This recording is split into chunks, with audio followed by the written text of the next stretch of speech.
Hello everyone और very welcome on my channel and my video.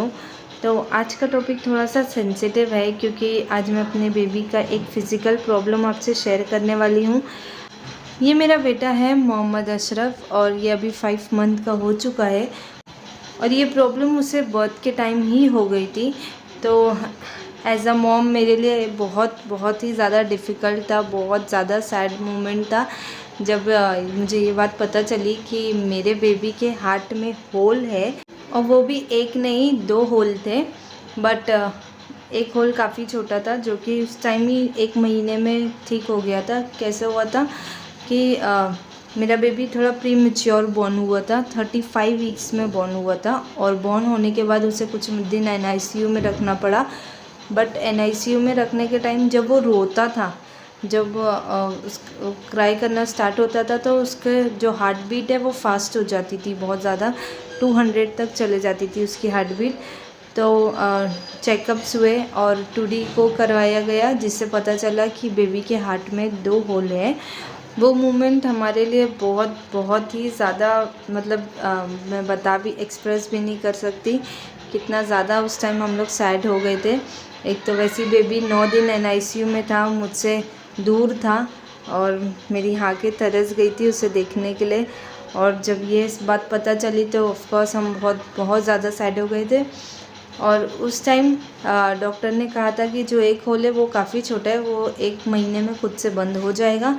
लेकिन दूसरा जो होल है, ये देखिए मैं आपको फ़ाइल दिखा रही हूँ, उसकी ये फ़ाइल है। वो दूसरा होल 4.5 mm है जो थोड़ा सा बड़ा है और डॉक्टर्स ने बोले थे यस प्रे करिए, हो सकता है ये 6 मंथ में खुद से बंद हो जाए। तो नीड योर प्रेयर्स प्लीज़ कि बेबी का ये हार्ट का होल खुद से बंद हो जाए, मिरेकल हो जाए अच्छा सा कुछ। 6 मंथ, अभी तो वो 5 मंथ का हो चुका है, ये मैं 5 मंथ के बाद आपसे शेयर कर रही हूँ। और मैंने डॉक्टर से ये बात पूछी थी कि मतलब क्या रीज़न है, किस वजह से ये हो जाता है, या प्रेगनेंसी में कोई ऐसे मिस्टेक जिस वजह से बेबी को ऐसे प्रॉब्लम आ गया है। तो डॉक्टर्स ने बोले थे कि नहीं, ऐसा प्रेगनेंसी में ऐसा कुछ करने से नहीं होता है, ये 1000 बेबीज़ में से 1-2 बेबीज़ को हो जाता है।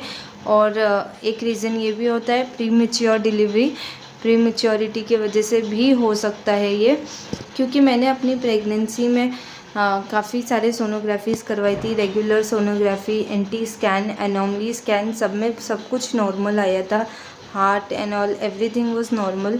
और होने के बाद ये हुआ है, मतलब डिलीवरी के टाइम ही ये डिफ़ेक्ट आया है। इसे VSD कहते हैं, वेंटिकुलर सेप्टल डिफेक्ट, या फिर ASP भी है। ASP ये जो बड़ा वाला, इसे ASP कहते। इसके कुछ सिम्टम्स भी होते हैं जैसे कि हार्ट फास्ट चलने लगना या फिर सांस फास्ट चलने लगना, बेबी दूध पीते पीते थक जाना, मतलब वो पूरा अपना मिल्क कंप्लीट नहीं कर पाता है, थोड़ा थोड़ा करके पीता है, या फिर वेट गेन स्लो होना। बट मेरे बेबी को इतना ज़्यादा सिम्टम्स अभी नहीं है, वो अच्छे से अपना वेट गेन कंप्लीट कर ले रहा है। 2.5 बर्थ टाइम वो 2.5 का था और अभी 5th मंथ पे वो 6 kg का है, जो कि डॉक्टर्स ने कहा है कि इट्स नॉर्मल।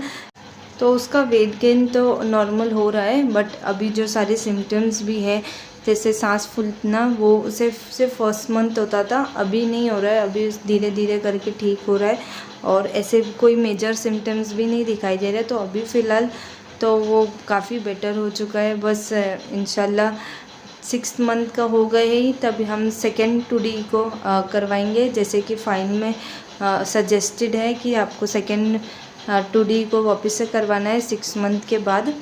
और एक ये साइन है जिससे पता चलता है कि मतलब बेबीज़ के हार्ट में प्रॉब्लम है। इस तरह से चेस्ट पे, बेबीज़ के चेस्ट पे देखिए एक डीप सा ऐसे होल बन जाता है जब वो सांस लेते हैं। जब सांस, मेरा बेबी जब भी सांस लेता है या कभी कभी हिचकियाँ लेता है तो इस बहुत ज़्यादा ही डीप हो जाता है, तब तो डीप ऐसे चले जाता है देखिए। तो ये एक साइन है कि मतलब पता चलता है बेबीज़ के हार्ट में प्रॉब्लम है। तो ज़रूर से प्लीज़ मेरे बेबी के लिए दुआ कीजिएगा। वैसे मैं भी बहुत ज़्यादा डाउन हो गई थी, बहुत ज़्यादा सैड हो गई थी, लेकिन we have to be strong, इंशाल्लाह सब ठीक हो जाए। तो thank you for watching my channel, my video. Please do subscribe और अपना सपोर्ट ज़रूर दीजिएगा।